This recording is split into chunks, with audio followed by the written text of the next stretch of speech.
Valentine's Day, the perfect time to express your love in a romantic way. But please don't be plain, boring, and predictable. You're not going to win the love of your Valentine with a box of store-bought chocolates and a generic Hallmark card. Instead, show that special someone that you really care by making her a batch of healthy, sexy, and seductive Valentine's Day chocolates. For this romantic recipe, you're going to need 3 special ingredients, all of which are natural aphrodisiacs. We'll start with some dark chocolate. Pure dark chocolate has a centuries-old reputation as an aphrodisiac, and it's a very healthy superfood.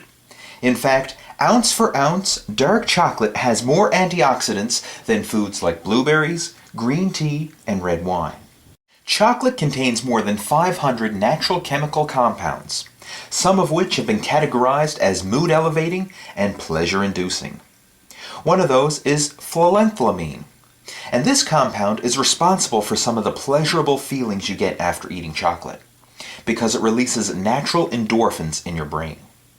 Phenethylamine is one of the feel-good hormones that's released when people fall in love and when people are making love. So this could explain why chocolate and Valentine's Day are so closely linked. Step 1, we're going to melt some dark chocolate in a saucepan over medium heat. And for this recipe, I'm actually using dark chocolate chips because they melt quicker. And once the chocolate is melted, then we're going to pour it into a heart-shaped baking tray. And because I'm a hopeless romantic, I went all out on this particular heart-shaped baking tray and found it at the dollar store. The second ingredient on our list is raw almonds. Almonds are my favorite nut. They are an ancient symbol of fertility extending back to biblical times. Almonds have been a popular ingredient in lotions and potions. The sweet fragrance of almonds serve as a sexual attractant. The aroma supposedly arouses passion in females. Or so thought the poets and scribes of the bygone eras.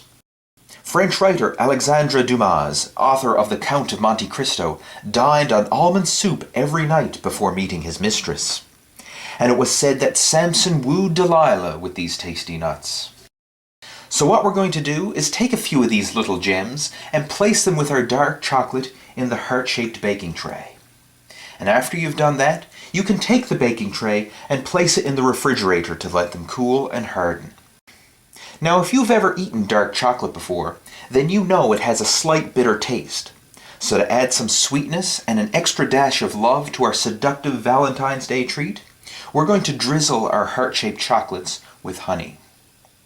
Honey is known as the nectar of Aphrodite, the goddess of love.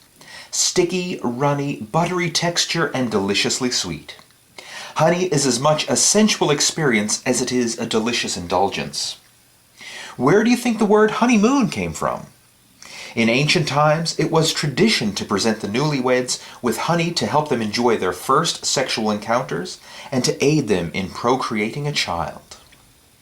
The use of honey as an aphrodisiac is mentioned in the Kama Sutra, where it is said honey, spiced with nutmeg, will heighten an orgasm.